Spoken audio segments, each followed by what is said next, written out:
بسم اللہ الرحمن الرحیم۔ السلام علیکم، میں ہوں گلفام چودھری، آپ دیکھ رہے ہیں میرا فیس بک پیج اور یوٹیوب چینل۔ آج کی ویڈیو میں بات کریں گے first of all Sheikh Rashid Ahmad کی آج کی پیشی کے حوالے سے، جنرل مشرف کے حوالے سے خبر ہے، اس کو ہم آپ کے ساتھ شیئر کریں گے، اور اس کے بعد پاکستان کے اندر جو جوڈیشلی سسٹم کے اندر اس وقت چل کیا رہا ہے، اور پاکستان کی جو پولیٹیکل سچویشن ہے، جو پولیٹیکل گراؤنڈ ہے، اس کے اوپر جو پولیٹیکل پلیئرز کا آپس میں میچ چل رہا ہے، اس میں کون کیا کر رہا ہے، اس پہ ہم بات کریں گے۔ فرسٹ آف آل پاکستان کے اندر پچھلے ایک سال سے، یعنی 9 ماہ تقریباً ہو گئے ہیں جب سے رجیم چینج آپریشن ہوا، پاکستان کے اندر سفاکیت کی انتہا کر دی گئی۔ یعنی ایک طرف اگر ہم کمپیریزن کریں، ایک طرف یونیورسٹی پروفیسر شہباز گل ہیں اور دوسری طرف مریم صفدر ہیں، جن کے رہنے کے لیے پروٹوکول کے لیے وہاں پر VIP کمرے بھی تیار کیے جاتے ہیں، ان کو وہاں پر بیڈ دیا جاتا ہے، ان کو گرم پانی اور ٹھنڈا پانی موسم کے حساب سے بھی دیا جاتا ہے، فریج بھی دیا جاتا ہے، ڈیلی کی اخبار بھی پہنچائی جاتی ہے، یعنی اتنی ساری سہولیات کے ساتھ سیاسی قیدیوں کو رکھا جاتا ہے۔ لیکن اس رجیم چینج کے بعد جس طرح سے ہم نے پاکستان کے شہریوں کو پاکستان کے اندر ان کی تذلیل ہوتے دیکھا، جس طرح پاکستان کے شہریوں کو ہم نے در بدر ہوتے دیکھا، جس طرح ان کو کالے کپڑے ڈال کر عدالتوں میں پیش کیا گیا، یعنی ایک طرف وہ سیاہ چہرہ ہے جو پاکستان کے امن کو تباہ کر رہا ہے، ایک طرف وہ سیاہ چہرہ ہے جو پاکستان کی اکانومی کو برباد کر رہا ہے، ان کی طرف کسی کی توجہ نہیں جا رہی، ان کو کوئی نہیں پوچھ رہا، ان کی طرف کوئی نہیں جا رہا۔ لیکن جو پاکستان کے پارلیمنٹیرین ہیں، جو پولیٹیشنز ہیں، ان کے اوپر یہ شکنجہ سخت سے سخت ہوتا جا رہا ہے، ان کے لیے قوانین سخت سے سخت ہوتے جا رہے ہیں، ان کے لیے جیلوں میں جو مشکلات ہیں وہ بڑھائی جا رہی ہیں اور روزانہ بڑھتی جا رہی ہیں۔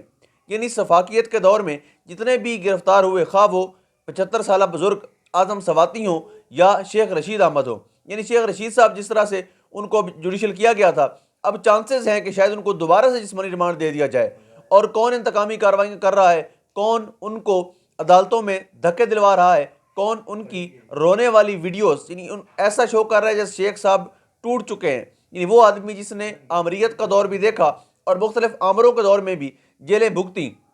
ایک ایسے بندے کو اس رجیم چینج کے بعد اس کو توڑنے کے لیے یا اس کو یہ ظاہر کروانے کے لیے کہ لوگوں کے سامنے ظاہر کرنے کے لیے کہ یہ ٹوٹ چکا ہے، کس طرح کی ایک پراپر جو منظم کمپین ہے وہ چلائی جا رہی ہے۔ جب شیخ صاحب کو دھکا دیا گیا اور وہ جب پولیس والے کے اوپر گرے، اس پوز کو لے کر چلا دیا گیا، شیخ صاحب رو پڑے ہیں۔ یعنی اب دیکھیں کہ ایک کس حد تک گر گئے ہیں، اور جیو نیوز پر بالخصوص میر شکیل الرحمان وہ اس حد تک گر چکے ہیں کہ انہوں نے کل اعظم سواتی کے رونے کا مذاق اڑایا۔ یعنی اگر آپ دیکھیں، خدا نہ خواستہ اگر کوئی کسی کی فیملی کی ویڈیو بنا کر اس کی بیٹی کو، اس کی بہن کو، اس کی ماں کو شیئر کرتا ہے، تو سوچیں ایک عام پاکستانی کے اوپر کیا گزرتی ہے۔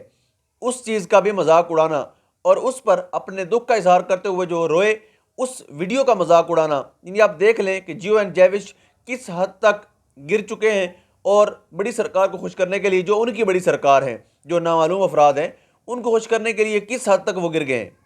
اس کے بعد ایک خبر شامل کریں گے، جنرل ریٹائرڈ پرویز مشرف صاحب،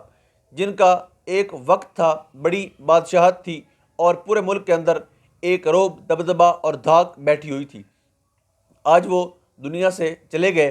دبئی کے اندر اطلاعات ہیں کہ ان کا انتقال ہو چکا ہے۔ دعا ہے اللہ پاک ان کو غریق رحمت فرمائے، اور جو